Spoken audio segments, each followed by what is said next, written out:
The control room buzzed with activity as Captain Jack Morrison stared at the massive display screen. He had never seen anything like it before. The Krillian ship was 10 times bigger than his own USS Horizon. Its hull gleamed with strange crystals that seemed to pulse with their own light. "Sir, they're responding to our greeting," said Commander Lisa Parks, her voice shaking slightly. Jack straightened his uniform. This was it. The day humanity had been waiting for since they first looked up at the stars. First contact. The screen flickered. A creature appeared. It stood tall on 4 legs with skin that looked like moving shadows. Its head was massive, with 3 glowing eyes arranged in a triangle. When it spoke, its voice rumbled like thunder. "You are the primitive race called humans, yes?" Overlord Vexthar said. "Your small ship amuses us." Jack felt his jaw tighten. "I am Captain Jack Morrison of the United Earthship Horizon. We come in peace. We hope to open trade and share knowledge with your great empire." The alien's eyes narrowed. Share? Trade? What could a race that barely escapes its own star system possibly offer the mighty Krillian Empire? In the background, Jack could hear his crew shuffling nervously. They all knew their history. Every sci-fi novel and movie had prepared them for this moment. Some predicted friendship, others war, but few showed such open contempt.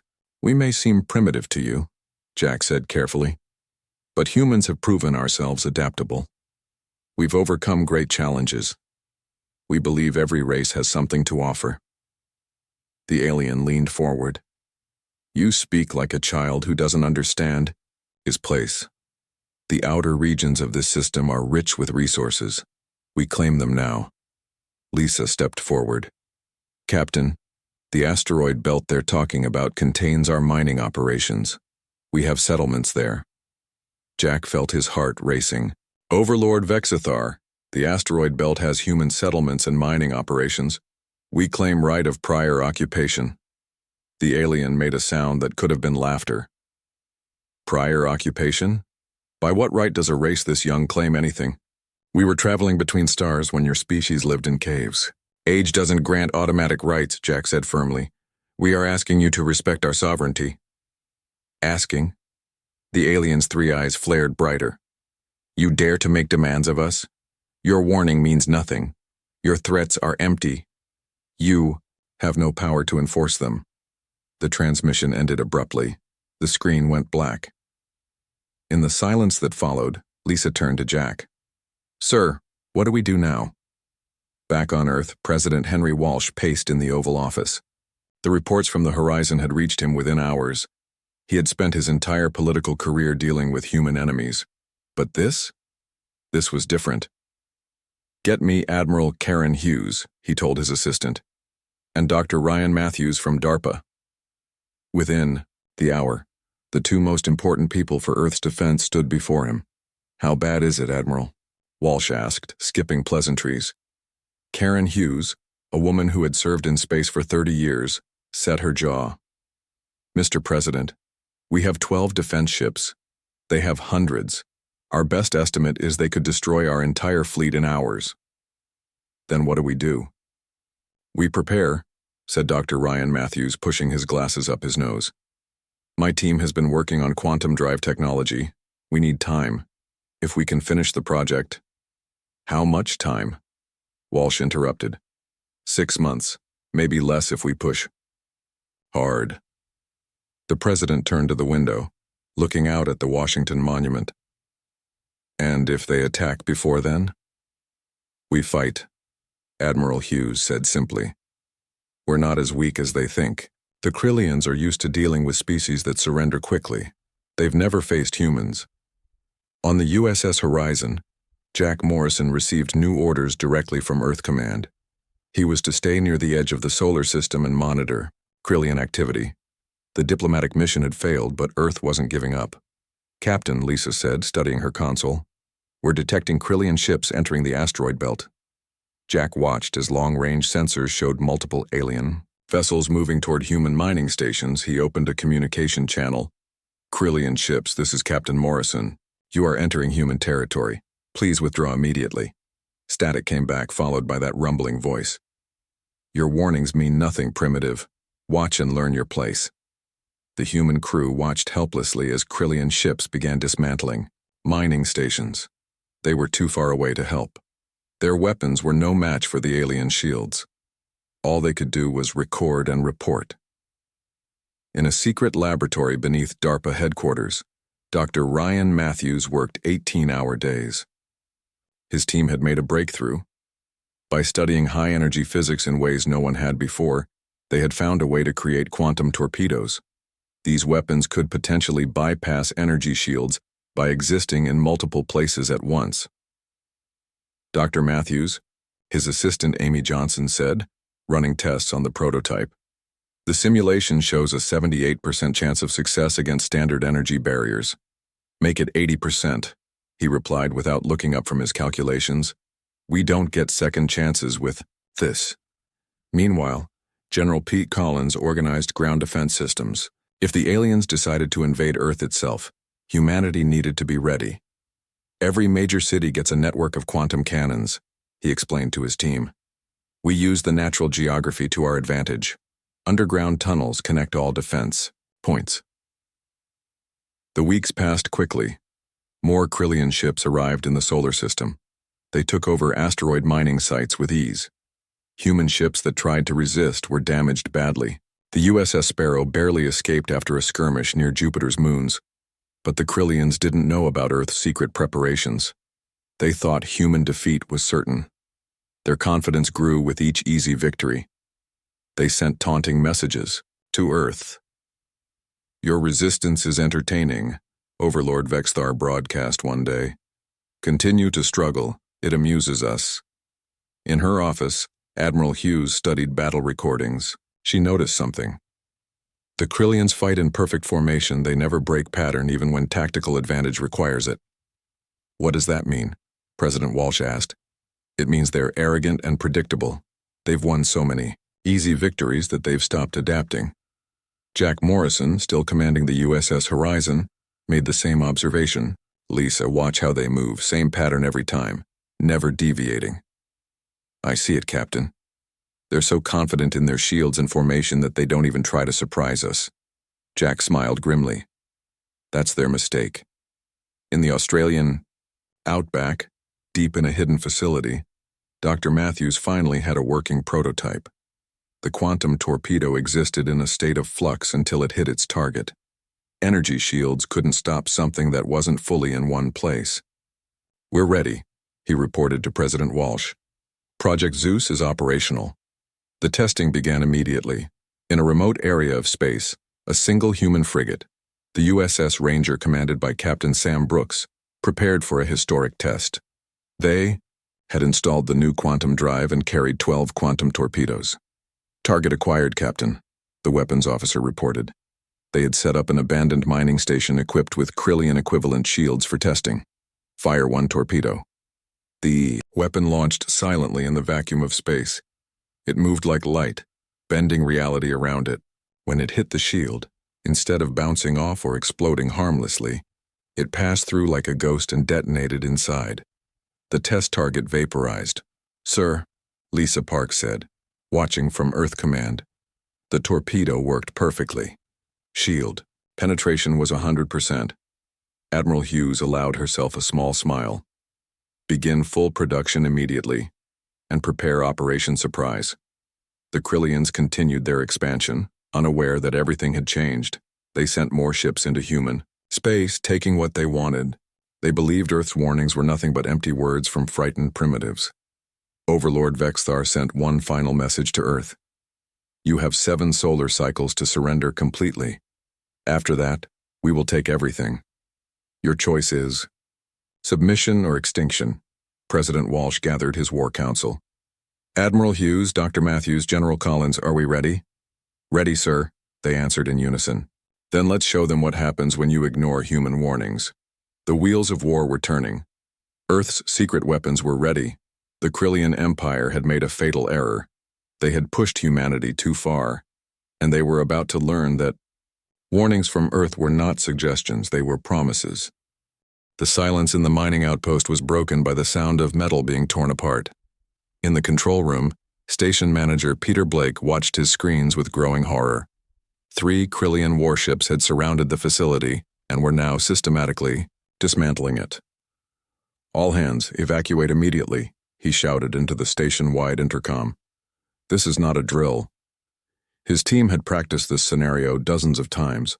Within minutes, escape pods launched toward the inner solar system. Peter stayed until the last pod departed, then climbed into his own. As he escaped, he watched his life's work being destroyed. The station exploded behind him in a bright flash. Admiral Karen Hughes received the distress call 2 hours later. She stood in Earth's Defense Command Center, surrounded by holographic displays and worried officers. "That's the 5th outpost destroyed this week," she said to her second-in-command, General Pete Collins. "They're getting bolder." "The Krillians think we're helpless," Pete replied. "Should we authorize a military response?" Karen nodded slowly. "Prepare the Ranger for immediate deployment. Captain Sam Brooks knows what to do." The USS Ranger, humanity's newest and most advanced ship, was already at the edge of the solar system. Its crew had been waiting for this moment. When the orders came through, Captain Sam Brooks gathered his team. "We're not going to let them destroy any more of our people," he said. "This mission is simple. Hit hard, hit fast, and show them they made a big mistake."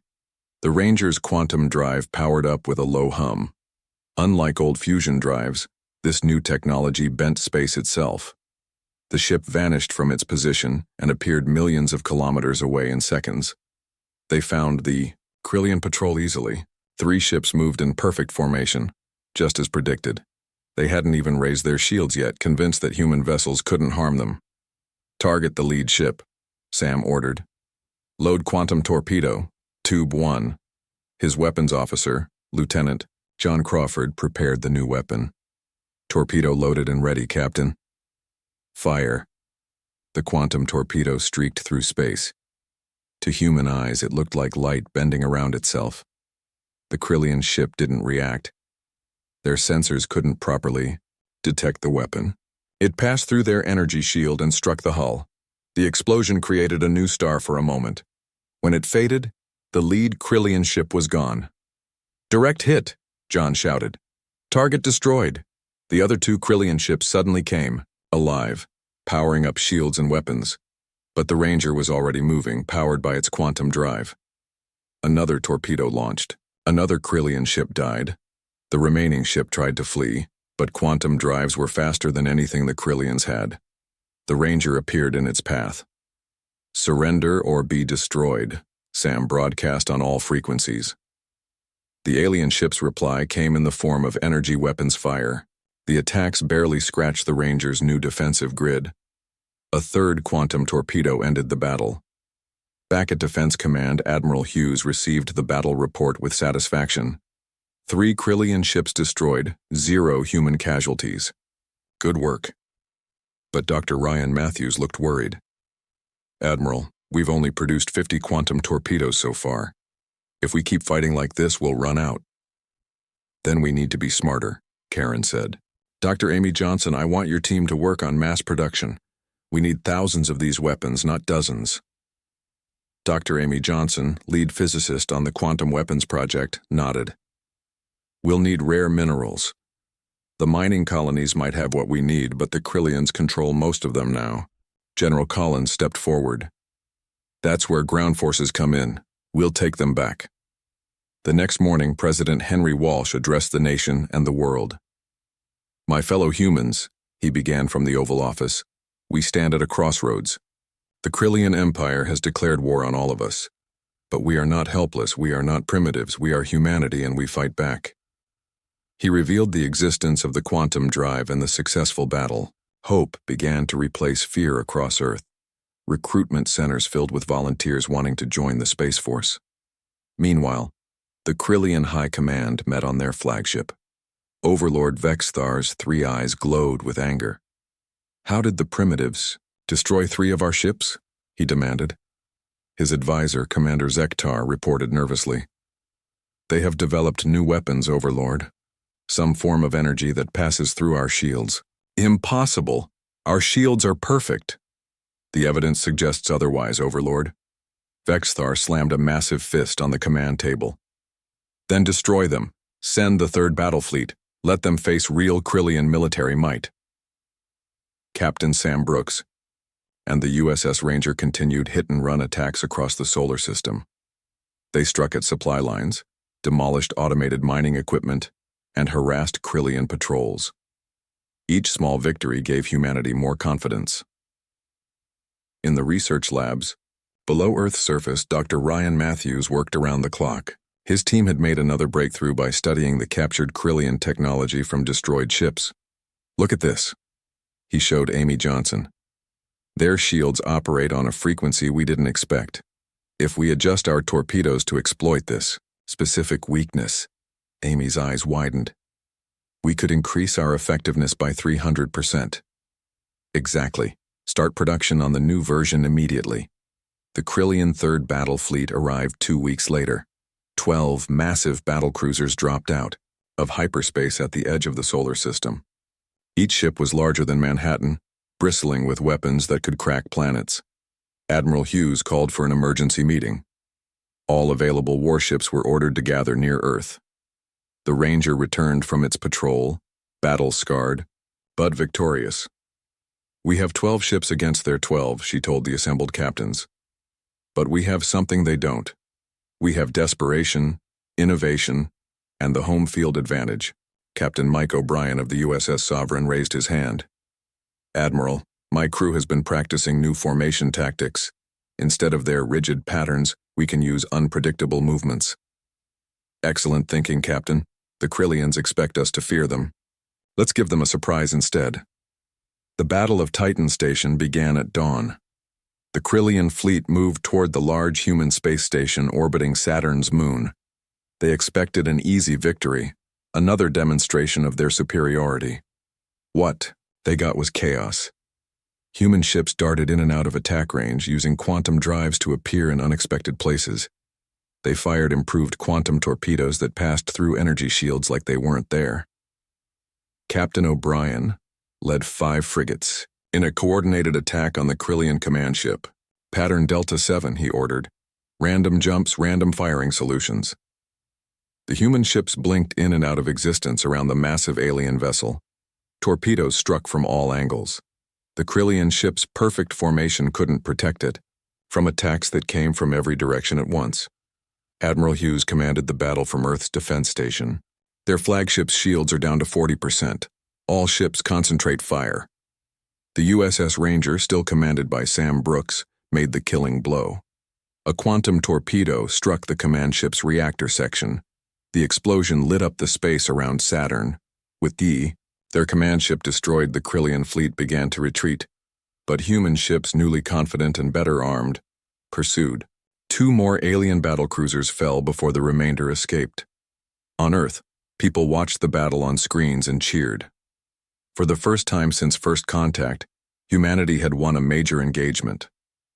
Dr. Claire Adams, working on AI-assisted targeting systems, analyzed the battle data. Their formations are predictable because they're controlled by Central Command. If we can disrupt their command structure, their entire fleet becomes vulnerable. President Walsh authorized the next phase of the war. We've shown them we can fight. Now we show them we can win. In the Krillian Empire, Overlord Vexthar faced criticism for the first time in centuries. His people had never lost a battle before. Questions arose about his leadership, but pride kept him from admitting the truth. They were lucky, he declared. The mighty Krillian Empire cannot be defeated by primitives. We will crush them. The arms race accelerated on both sides. Humans began producing hybrid warships incorporating stolen Krillian technology with their own quantum innovations. Dr. Amy Johnson led teams that worked without sleep to design even more powerful weapons. The USS Sovereign and USS Ranger became legends. Their successful tactics were copied by other human ships. Surprise attacks and unpredictable movements became standard procedure. Lieutenant John Crawford, promoted after his success in the first battle, developed new fighting doctrines. Think like water, he taught new pilots. Flow around their rigid structures. Strike where they're weak. Earth's industrial complex transformed. Factories that once made cars and computers now produced warships and weapons. The planet united. As never before against a common enemy, Admiral Hughes planned the next major operation. We need to cut off their supply lines completely. If they can't resupply, they can't continue the invasion. The war had entered a new phase. Humanity was no longer just defending, they were hunting.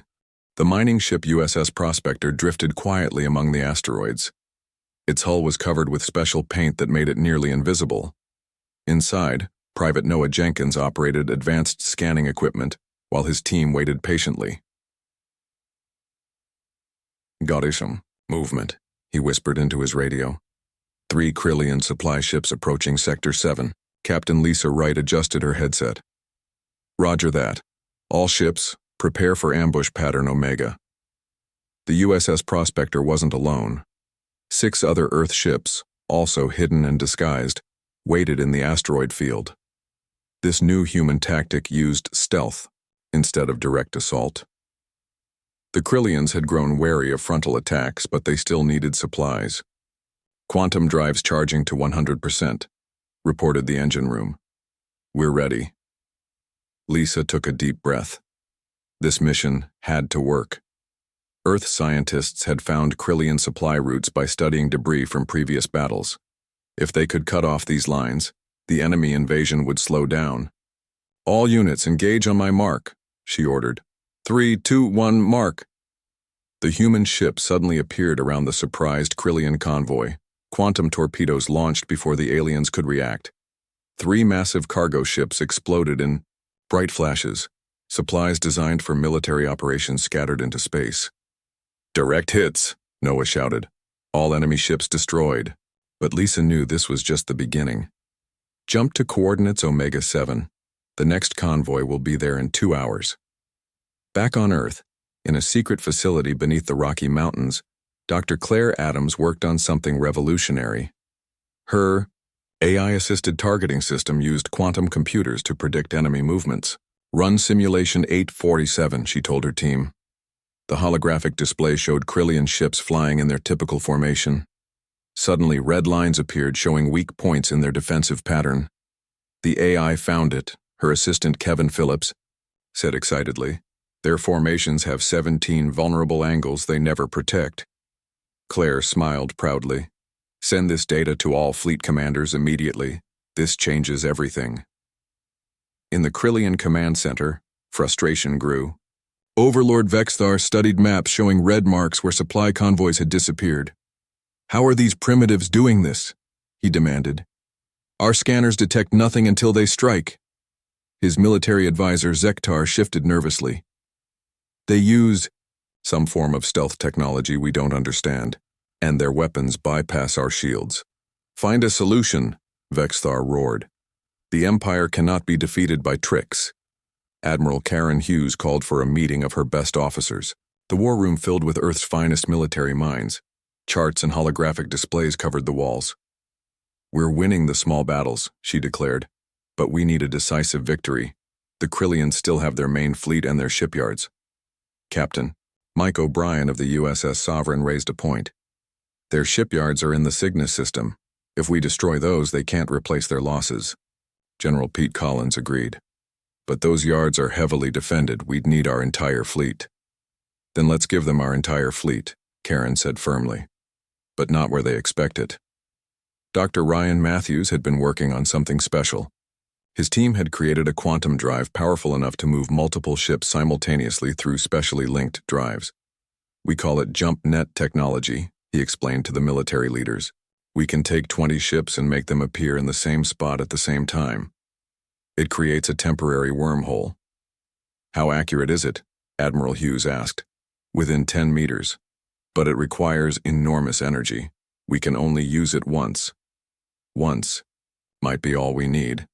Captain Sam Brooks trained the Special Forces unit selected for the Deep Strike mission. His USS Ranger would lead the assault on the Krillian shipyards. "Remember your training," he told the assembled crews. "We hit fast, we hit hard, and we don't stay to fight. Our job is to cripple their production." Lieutenant John Crawford developed new torpedo variations for this mission. Some had enhanced explosive power, others carried electromagnetic pulses. to disrupt Krillian systems. These EMP warheads will shut down their automated defenses, he explained during briefing. But only for about 30 seconds. Make those seconds count. The day of the operation arrived. 20 human warships gathered at the edge of solar space. They had spent weeks preparing, loading special quantum-linked drives created by Dr. Matthews's team. All ships reporting ready, communications officer reported to Admiral Hughes. Quantum drives synchronized. This is it, Karen announced to the fleet. Operation Hammer begins now. Good hunting. The ships vanished as one. For a moment, space where they had been glowed with residual energy, then silence returned. They reappeared in the Cygnus system exactly where planned.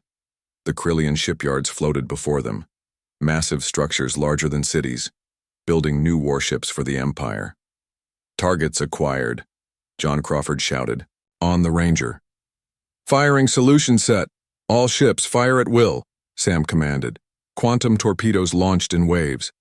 The EMP weapons hit first, disrupting the automated defense systems. Regular torpedoes followed, punching through disabled shields. Explosions rippled across the shipyard complex. Captain Lisa Wright led a squadron that targeted the reactor cores. Remember your timing, 30 seconds maximum. The human ships moved in perfect coordination. Each captain had studied their specific targets for weeks. There was no wasted motion, no hesitation. Krillian defense ships tried to respond, but the EU's sudden attack had caught them unprepared. Their rigid formations meant they couldn't adapt quickly to the assault. Reactor complex hit, reported Captain O'Brien. It's going critical. All ships execute emergency jump on my mark, Sam warned. The quantum drives hummed with charging energy. The shipyard's main reactor exploded. A shockwave of energy expanded, outward. At Sam's command, the human fleet vanished just before the blast wave reached them. They reappeared back at Earth's coordinates, damaged but victorious. 3 ships had taken heavy fire, but none were lost. Mission accomplished, Sam E. reported to Admiral Hughes. The Krillian shipyards are destroyed. The explosion in the Cygnus system could be seen from several nearby stars. The Krillian Empire's largest shipbuilding facility was gone. Months of production turned to scrap metal in seconds. This victory changed everything. Other species in the sector took notice. The mighty Krillian Empire could be hurt. Humanity had proven it. President Henry Walsh addressed the United Nations. We have demonstrated that aggression has consequences. We don't seek conquest, but we will defend ourselves against any threat. In secret meetings, representatives from other species began contacting Earth. Some offered trade alliances, others shared intelligence about Krillian weaknesses they had observed over centuries. Dr. Amy Johnson used this new information to improve human weapons further. They're using quantum filters to try blocking our torpedoes, she discovered, but I think I can modify our frequency to get through. The Krillian response was predictable. Overlord Vexthar ordered total war. If we cannot build ships, we will use what we have. Every vessel in the Empire will join the assault on Earth. But gathering such a massive fleet took time that humanity used wisely. Admiral Hughes reorganized the Earth Defense Fleet. She created 3 battle groups, each led by experienced commanders. The USS Sovereign, USS Ranger, and USS Victory became flagships of these new formations. We're no longer reacting to their moves, she explained to her officers. From now on, we dictate the terms of this war. Captain Sam Brooks began training pilots in advanced quantum drive maneuvers. They practiced appearing behind enemy ships, above them, below them. The rigid Krillian formations couldn't handle attacks from multiple angles simultaneously. Dr. Claire, Adam's AI systems improved daily, learning from each battle. The targeting solutions became eerily accurate, predicting Krillian movements before they happened. Their tactical database hasn't changed in centuries, she reported. They literally can't think outside their standard formations. General Collins developed new ground-based weapons. Massive quantum cannons could now shoot into space, creating an additional layer of defense for Earth itself. The tide of war had turned. Humanity, once dismissed as primitive, now stood as an equal to the Krillian Empire. The warning signs were clear to anyone watching. Earth was not just fighting back. Earth was winning. The USS Sovereign dropped out of quantum space 50 light-years from Earth. Captain Steve Morgan scanned the area carefully. Intel reports said a Krillian supply depot operated here, hidden between two gas giants. "Deploy sensor probes," he ordered. "I want to know exactly what we're dealing with before we move." Dr. Kevin Phillips, assigned as science officer for this mission, studied his readings. "Captain, I'm detecting massive mineral deposits on that moon. The Krillians are strip mining it for battle resources." Steve nodded grimly. "No wonder our supply raids hurt them so badly.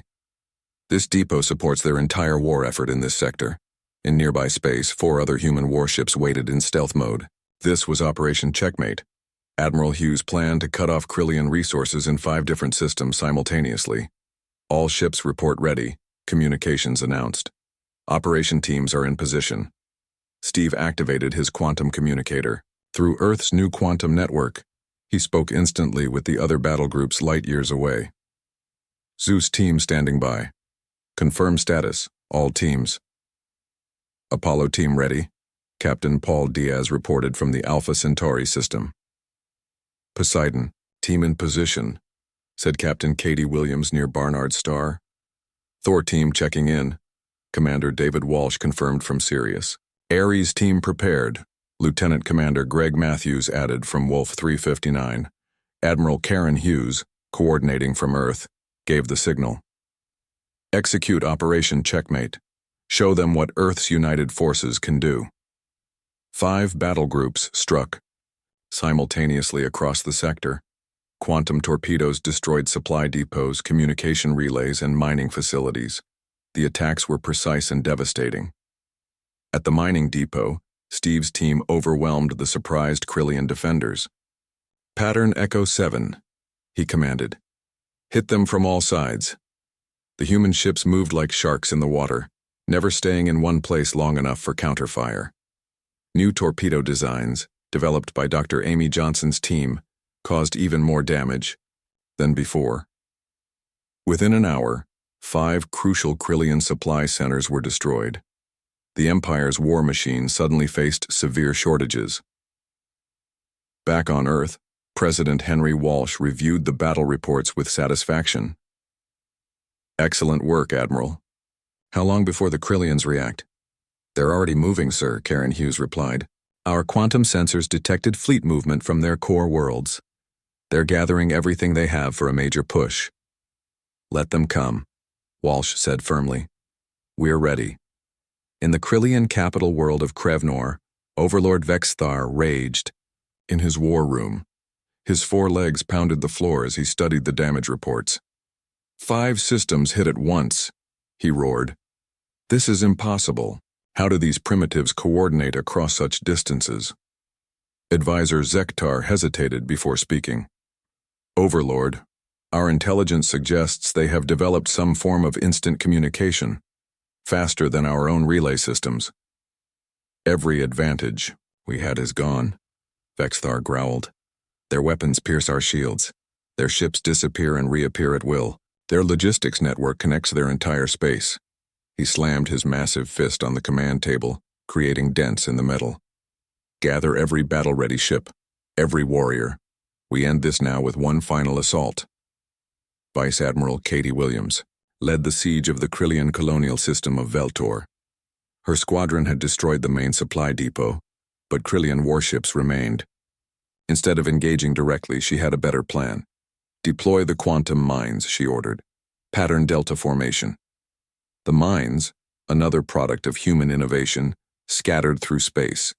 Each mine existed in a state of quantum flux, until triggered by a passing ship.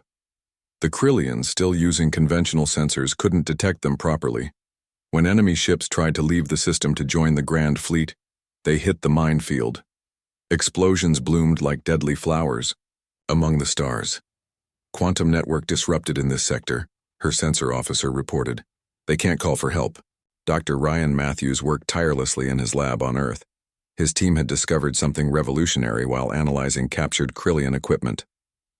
"Look at this," he showed his colleagues.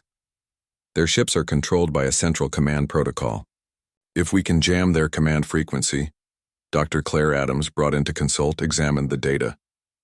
You mean disable their entire fleet by cutting their control signals? Exactly.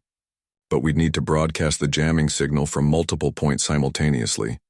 They looked at each other and smiled. The quantum network made simultaneous broadcasting across vast distances possible. Commander David Walsh implemented the mining strategy in his sector.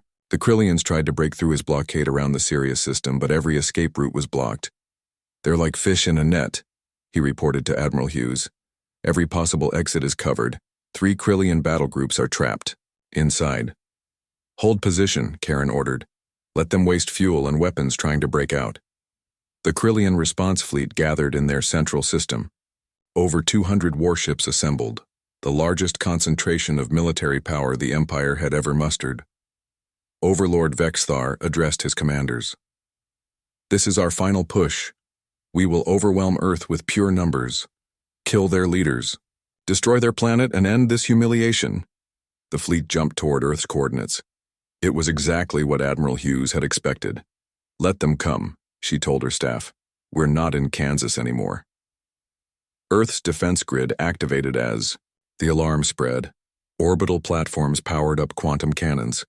The defense fleet, now containing over 50 ships, took defensive positions around Earth and Luna. But Earth had prepared surprises. Dr. Greg Mitchell had developed quantum field generators that could create artificial gravity wells.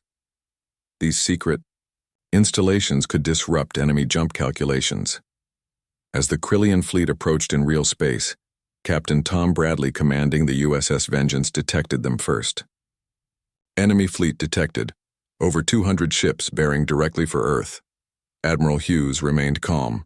All ships, Formation Omega Prime, activate the Mitchell field generators. In space, invisible quantum fields began distorting reality. The Krillian fleet, used to precise military formations, found their ships pulled out of position by artificial gravity. What's happening? Vexthar demanded, as his perfect formation fell apart.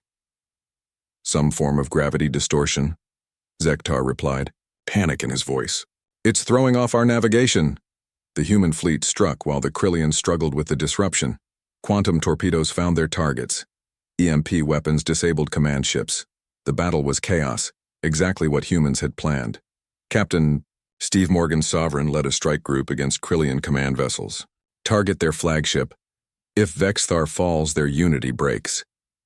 The Mitchell field generators pulled ships out of formation. Human warships moved freely through the distorted space, having calculated for the effect. The Krillian advantage in numbers meant nothing when their ships couldn't coordinate properly. On the surface, General Pete Collins awaited his moment. Ground-based quantum cannons tracked targets in orbit. Wait for the perfect shot, he told his gunners. A Krillian battle cruiser, pulled by an artificial gravity well, came into perfect alignment with Earth's largest cannon. Fire, Pete commanded. The quantum blast struck the enemy ship's reactor core. The explosion was visible from several countries. The battle raged for hours. Human tactics, adapted to the quantum field disruption, proved superior to Krillian tradition. Ship after ship was disabled or destroyed. Finally, Captain Sam Brooks brought the USS Ranger into position behind the Krillian flagship. 1 quantum. Torpedo ended Overlord Vexthar's reign. Enemy command ship destroyed, Sam reported. The fleet is breaking formation. Without their leader, the remaining Krillian ships began to retreat. But Earth's defensive network was complete. Quantum mines, blocked jump points, heavy warships prevented escape through normal space. The mighty invasion fleet found itself trapped in Earth's solar system, surrounded by human warships. Their warnings from weeks ago had come true. Earth had turned the tables completely. The Krillians were now the ones who couldn't escape. The wreckage floated silently in space.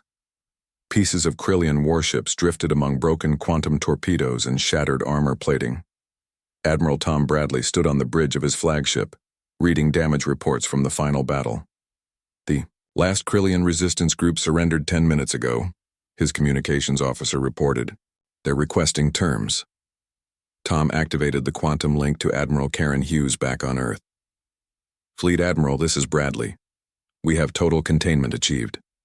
All Krillian forces in Earth space are neutralized or surrendered. Karen's voice came through clearly. Excellent work, Tom. Begin mapping coordinates for the final operation. We encircle their home system today. Across human-controlled space, Earth's warships moved into position. The quantum network allowed instant coordination across light years. Captain Steve Morgan commanded the USS Sovereign at the edge of Krillian space. All battle groups confirm ready status, he reported. We have the Krillian home system completely surrounded.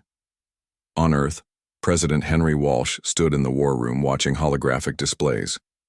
The Krillian Empire's territory glowed, red on the map. Blue dots representing human warships now formed a complete ring around their core worlds.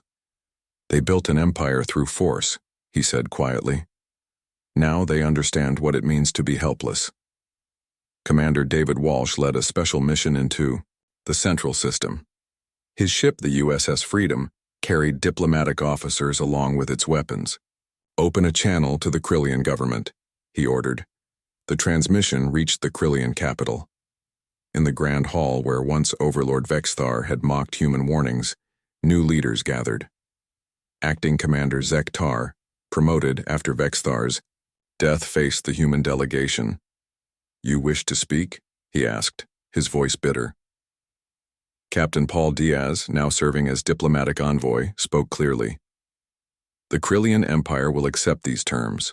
All military vessels surrender immediately. All occupied territories return to original owners. Reparations for damages caused begin now. And if we refuse? Zektar challenged.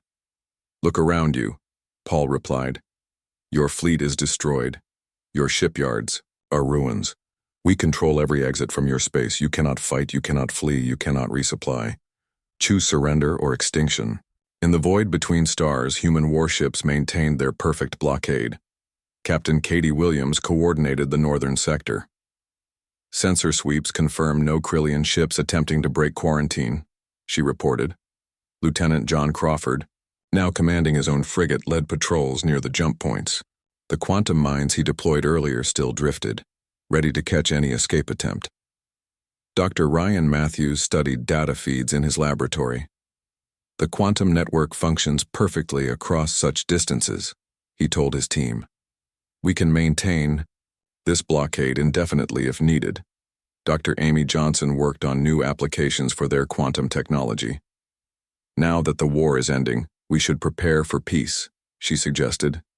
These drives could revolutionize exploration and trade. The Krillian resistance crumbled as reality sank in. Species that had suffered under their empire for centuries began demanding justice. Former colonies declared independence, knowing human warships would now protect them. In the Sirius system, Commander Greg Matthews documented the aftermath. Civilian populations are requesting Earth protection, he reported. They want guarantees against Krillian revenge. President Walsh consulted with the United Nations Security Council.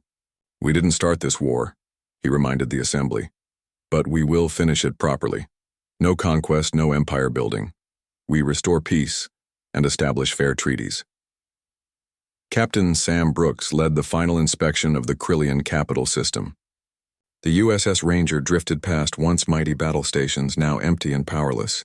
All weapon systems disabled as agreed, he confirmed. Zektar finally signed the surrender documents. The Krillian Empire, which had dominated this sector for 1,000 years, formally admitted defeat to a species they had considered primitive. You were warned, Paul Diaz reminded him. Earth offered friendship. You chose conflict. This outcome was your choice, not ours. Dr. Claire Adams analyzed battle records for future reference. Total Krillian losses, 489 warships, including their entire command structure. Human losses, 8 ships damaged, none destroyed. The difference in tactics was decisive. Dr. Kevin Phillips compiled scientific achievements from the war. Quantum drives, AI targeting, communication networks, stealth technology. We advanced, centuries in just months. Fear and necessity drive innovation. General Pete Collins began plans for a new interstellar defense force. Other species are watching, he noted. Earth needs to be ready if another empire gets ambitious. The final human warship took position, completing the circle around Krillian space. Admiral Tom Bradley sent the final report to Earth Command. Total containment achieved. Every possible exit route blocked. Quarantine secure. From Earth, a message broadcast across the sector. To all civilizations observing these events, Earth seeks only peace and fair trade, but attacks on humanity will meet decisive response. Our warnings are not threats. They are promises we will keep. Captain Mike O'Brien commanded the USS Victory on patrol near a trade route. Former Krillian subjects approached cautiously, requesting permission to pass. Safe passage granted, he told them. Earth protects free commerce now. 6 months after first contact, a ceremony took place in Earth orbit. Representatives from dozens of species gathered aboard the USS Sovereign. They signed the Interstellar Peace Accords, establishing Earth as a guarantor of regional stability. We didn't want war, President Walsh told the Assembly. We wanted friendship among stars. The Krillian Empire forced our hand. Earth answered their challenge and won. Now we choose peace but remain ready. Dr. Ryan Matthews and his team began converting weapons technology to peaceful uses. Quantum drives that moved warships now powered cargo vessels and exploration craft. The network that coordinated attacks became a communication grid connecting worlds. In the Krillian capital, reconstruction started under Earth supervision. Young Gurias, Krillians learned new ways of thinking. The age of empire was over. The age of cooperation began. Captain Sam Brooks retired to teaching at Earth's new space academy. Remember this lesson, he told cadets. Overconfidence destroys empires. Adaptability and unity build new ones. Earth stood alone against galactic power and Earth prevailed. The blockade remained, not as punishment but as guarantee. Human warships protected the peace they had won. The Krillian threat was contained, not destroyed. Reform could come, but under watchful eyes. On Earth, families welcomed home their heroes. Victory parades filled cities with celebration, but leaders remained vigilant. The stars held many wonders and many dangers. Admiral Karen Hughes summarized humanity's achievement. We were dismissed as primitives. They thought us weak and divided, but Earth united. Innovation became our weapon, determination our shield. We didn't just survive their assault, we dominated it. The warning was complete. Across the galaxy, other civilizations took note. Earth had proven that size and age didn't guarantee victory. Adaptability, courage, and unified purpose could overcome any challenge. 6 Krillian systems now flew under human quarantine. Their empire reduced, their military disbanded, their aggression ended. But they lived. Earth offered redemption, not extinction. The message resonated throughout the stars. Earth gave warnings. Aliens ignored them. Now human warships block every escape. Let all who watch remember this lesson. The age of Krillian dominance ended. The age of human vigilance began. The universe would never underestimate Earth again.